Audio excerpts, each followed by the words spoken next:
मनपाच्या प्रत्येक प्रभागातील घोषित लोकसंख्येपेक्षा मतदारांची संख्या जास्त असल्याच्या गुप्त माहितीवरून मनपा निवडणुकीत मत चोरी होण्याची शक्यता असल्याचा आरोप श्रमिक पत्रकार भवनमध्ये आयोजित पत्रकार परिषदेत माजी नगरसेवक मुन्ना राठोड व समीर जवंजाळ यांनी केला आहे। राज्याच्या निवडणूक आयोगाने घोषित केलेल्या अमरावती शहरातील प्रत्येक प्रभागातील लोकसंख्येपेक्षा त्या प्रभागातील मतदारांची संख्या 3 ते 5 हजारांनी वाढणार आहे। त्यामुळे मनपा निवडणुकीत मत चोरी होणार असल्याचा आरोप पत्रकार परिषदेत करण्यात आला आहे। प्रत्येक प्रभागातील लोकसंख्या ही 3 ते 5 हजाराने वाढणार आहे, तर काही प्रभागातील लोकसंख्या ही कमी करण्यात येणार आहे। त्यामुळे भाजपा सरकारला निवडणूक येण्याच्या दृष्टीने आवश्यक असलेली मतदार संख्या मत चोरीमुळे पूर्ण होणार आहे, असा आरोप पत्रकार परिषदेत मुन्ना राठोड, समीर जवंजाळ यांनी केला आहे। ईएमद्वारे वोट चोरीचा प्रकार आतापर्यंत सुरू होता, परंतु आता प्रशासनाला हातात घेऊन एक अमरावतीमध्ये सुद्धा वोट चोरीचा प्रकार उघडकीस आलेला आहे। त्यानुसार म्हणजे एकूण लोकसंख्ये आणि त्यांनी एकूण लोकसंख्येच्या आधारावर जी मतदार यादी सांगितली होती आणि मतदान सांगितलं होतं प्रत्येक प्रभागात किती आहे, ते आता दुरुस्ती मतदार म्हणून त्याला जवळपास 2000 कुठे 3000 कुठे 10000 या संख्येने वाढवण्याचा प्रकार अमरावती महानगरपालिकेमध्ये झालेला आहे।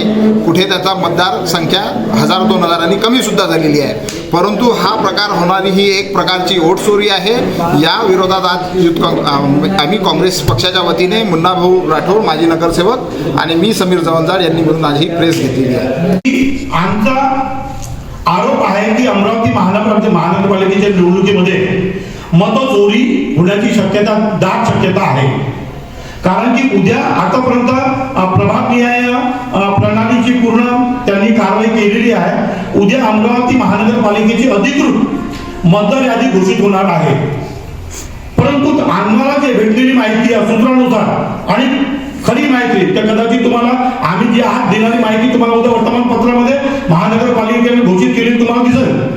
म्हणजे आजच आम्ही त्यांच्यावर आरोप करून आलो आणि तुम्हाला आजच माहिती देऊन आलो। उदाहरणार्थ माझा प्रभाग आहे 18 नंबर राजापेठ, त्या प्रभागामध्ये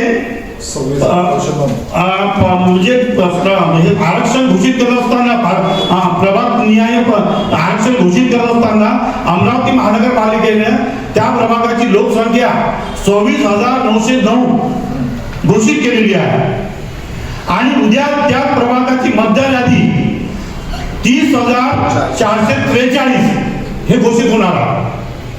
असे अंदाजे कमीत कमी 11 प्रभागामध्ये 12 प्रभागामध्ये 3000, 2000 ते 10,000 पर्यंत मतदान वाढवण्यात आलेले आहे आणि काही प्रभागामध्ये मतदान कमी करण्यात आलेले आहे। यावरून हे सिद्ध होते।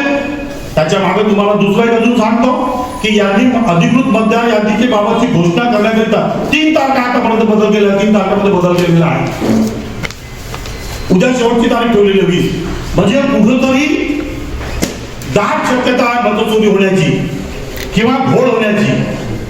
म्हणून याबाबत आणि महानगरपालिकेने काय केलेले आहे की हे जे महानगरपालिकेची हे निवडणूक होणार आहे ते 2024च्या विधानसभेच्या मतगणना किंवा मतयादीप्रमाणे होणार आहे। तो सरकारपासून सर्व विरोधी पक्षापासून सर्वांनी आरोप लावलेला आहे की 2024 मध्ये विधानसभेमध्ये अंदाजे 65 लाख मतदान वाढलेलं आहे। मग अर्थातच म्हणजे महानगरपालिकेमध्ये तर वाढलेल्या मतदान होईलच, पण मतचोरी म्हणजे ठरलेल्यानुसारच होणार आहे। फक्त यांना त्या कशा प्रभागामध्ये कसे वाढवायचे आहे, त्याचं कसं प्लॅनिंग करायचं आहे हे काम फक्त शिल्लक राहिलेलं आहे।